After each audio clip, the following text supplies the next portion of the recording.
Hi, I'm Scott Wolf, and today I want to bring you to Japan for the 35th anniversary of Tokyo Disneyland.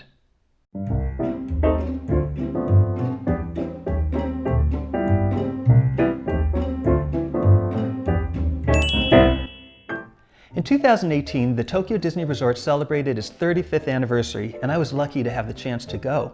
I took thousands of pictures as always, but I want to share just a few of them with you. Even before you entered the park, you get to see here on the monorail that they had the 35th anniversary logo on there. It was decorated so beautifully, and let me go to the next picture here. You could see inside they decorated just gorgeous. Before I continue, I want to give you a little history of the Tokyo Disney Resort. Did you know that it's not owned by Disney? It's actually owned by the Oriental Land Company.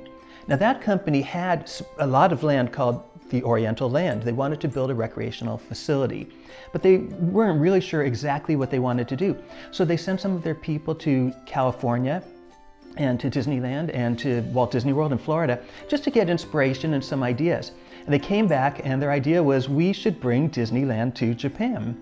So they approached Disney about it, and Disney liked the idea. They had a lot of negotiations back and forth. I'm giving you the super condensed version, but Disney liked the idea. The problem was they were putting all their extra money into Epcot at that time, and they didn't want to spend any money on the Japanese park. In fact, the Japanese people were kind of mystified. Why would they be so excited about this, and yet they didn't want to put any money into it? But in the long run, what happened was Disney agreed to be a part of it, to design it, to help to build it, to help train the cast members, but they weren't putting the money in. And they ended up getting 10% of ticket sales and 5% of food and merchandise, and that was the deal.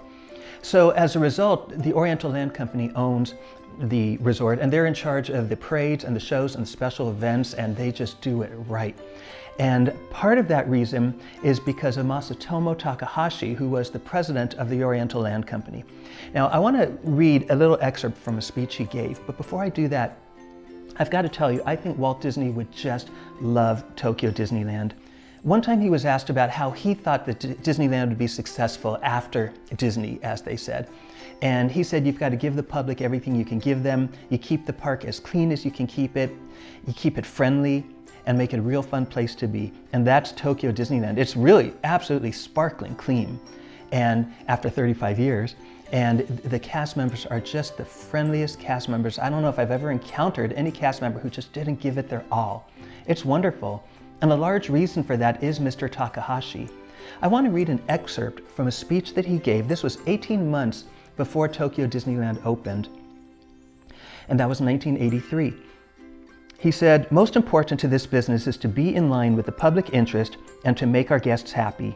We must have that attitude to make this business a success. Just having the money and the facilities is not enough. We must put our heart and soul into it as well." Isn't that something? Well, let me show you how much they put their heart and soul into it. Just before you enter Tokyo Disneyland, the park, you see this display. This was for the 35th anniversary. Normally, you're going to see the Mickey floral like you see in Disneyland, and in the Magic Kingdom, they have their own version of a floral Mickey. But this was on display for the 35th anniversary. Here's a sign that you go under just before you enter Tokyo Disneyland. Underneath the main Tokyo Disneyland sign, you'll see it was Halloween. We were there from Halloween until Christmas season, and that sign always changes. But they had this beautiful 35th anniversary display up, and take a look at it at night, and now it's Christmas. Even the lights had poinsettias on them, but it was so beautiful at night as well.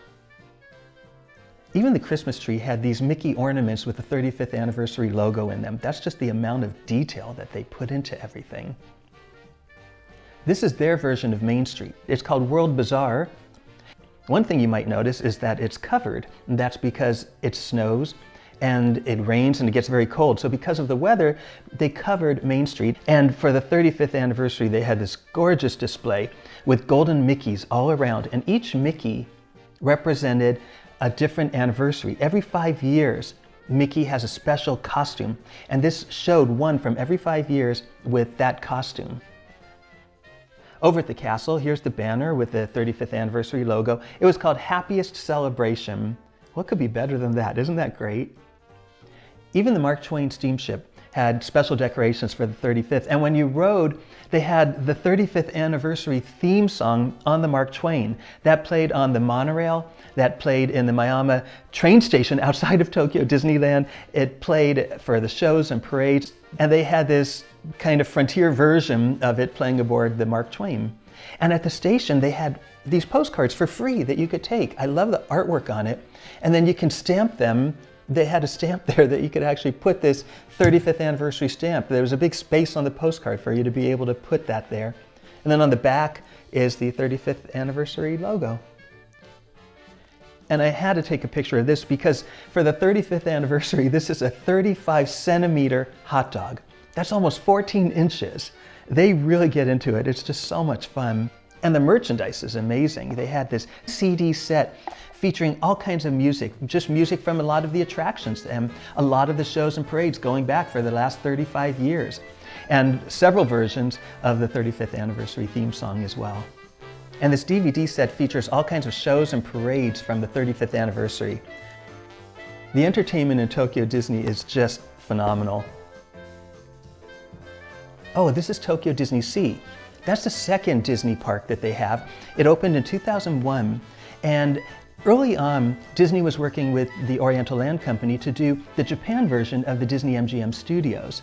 But then the Oriental Land Company started rethinking it and thought they wanted to do a park unlike any other in the world.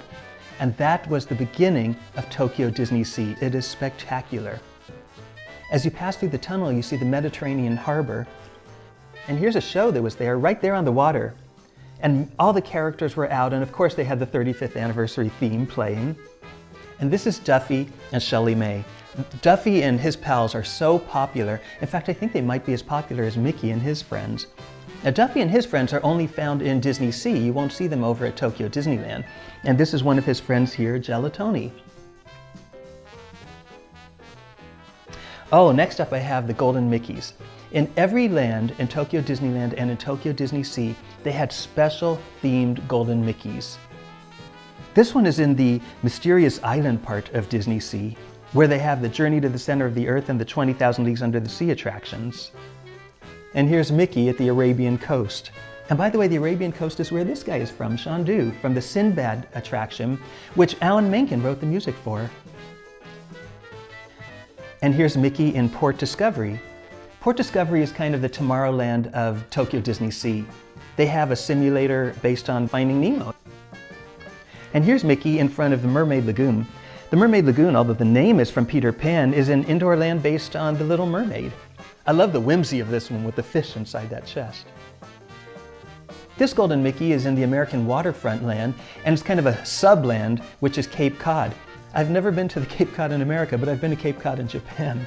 But Cape Cod is where Gelatoni and Duffy and all his friends reside. That's where they have the show, a stage show that you could go and see. Back over at Tokyo Disneyland, here's Mickey by the castle. Here's Mickey playing the banjo in Westernland. They don't have Frontierland in Tokyo Disneyland, they have Westernland. This Golden Mickey is blasting off in Tomorrowland. And this is Critter Country, where Mickey is sharing some tea with a more traditional looking mouse. Now remember that 35th anniversary display in World Bazaar in Tokyo Disneyland? It was even more spectacular at night. The whole thing lit up, and not only that, every, I think it was 5 minutes or 15 minutes, there was a different production with lights and projection mapping on the buildings. My last memory of the 35th anniversary was that there was a cast member standing there. It was nighttime. We were getting ready to exit the park. The park had closed.